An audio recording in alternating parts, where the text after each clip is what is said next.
Printing can be a challenge because what you see on screen doesn't always appear the same in print, and there are several different reasons for that.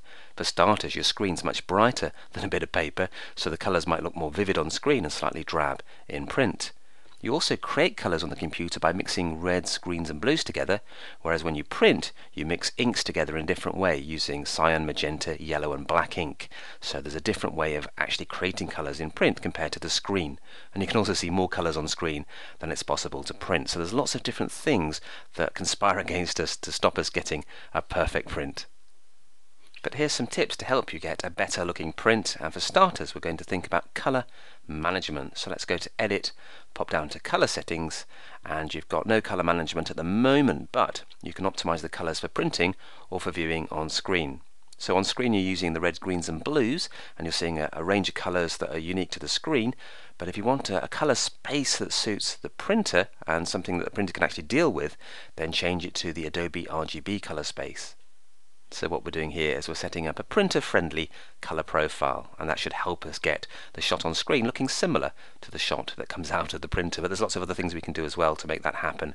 So let's click OK to change the profile to Adobe RGB. You can also set your camera as well to shoot in this colour space, and that gives you a nice consistent workflow when you're actually capturing and then editing your photographs. So click OK to apply those changes.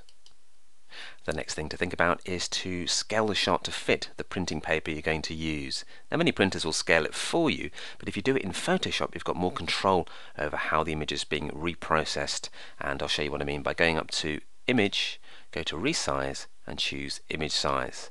And here you can see that we've got a resolution of 72 dots per inch. Now that is great for the screen because that's the resolution of every computer screen, but if you print you want something with more detail in each square inch of the shot, so we can up this to 144. You could even go higher if you like, because this is quite a large image. You can see it's 82 by 123 centimeters. That's much bigger than an A4 bit of paper. So what we can do is resize it to fit A4. So the tallest bit here, the height, will be about 29.7. And you can see when we type that, it changes the width automatically. We're using centimeters to fit the A4 size, and we've now got much more detail in every square inch as well.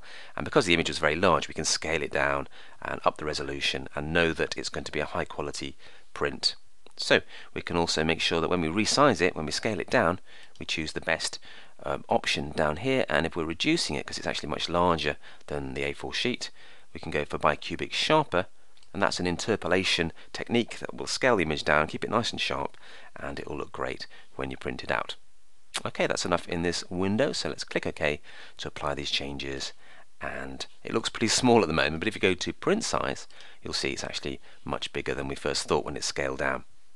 If you have a large file and you want to scale it to a specific print size, you can also go to the crop tool, and then what you can do is change the aspect ratio to a particular size, like 5 by 7 inches for example, so that when you crop the shot it will automatically scale it to that specific size and crop it at the same time. So that's another way of getting specific output sizes for your printer. But A4 is pretty much the standard size, so we'll leave it at that.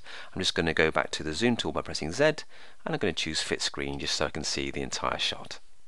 To create a print with more punch, it might be worth sharpening up the shot a little bit. Let me just right click and choose actual pixels, and you can see the background is actually out of focus due to the shallow depth of field, so we don't want to sharpen that up too much, but the foreground detail is very delicate, so we could try sharpening that by going to enhance and then popping down to adjust sharpness, and then setting of about 22%. If I click, there's the before, let go, there's the after. It just lifts out the finer details by increasing the contrast a wee bit in those subtle areas. So radius of about 1.7 is fine, don't go any higher than 2 or you'll start to add halos and other artifacts. Click OK, and that will help create a print with a little bit more punch. So we're now ready to print the shot. So if we pop up to File and choose Print, or Ctrl+P, this will open up the print dialog window, and you can then select the printer you're going to use. And it's also worth making sure you're using proper paper settings. If you use plain paper, you're going to get a very muddy print as the ink's absorbed into the plain paper, so it's worth changing the paper to something like Photo plus Glossy. It's worth paying for paper that's made for your particular machine as well, because it all helps get things looking their best. Basically A4 is the size we want because that's the size of our image, so let's click OK, and that is the correct size. And talking of size, make sure you go to this point here and choose actual size, because we resized it to fit A4. We may as well use the actual correctly resized image. You could of course scale it down to something smaller if you wanted to. Those options are there, but actual size will do for this particular print. If we hadn't bothered to resize the shot using Photoshop's resize option, you could always click crop to fit and it would scale the image automatically to fit the A4 bit of paper.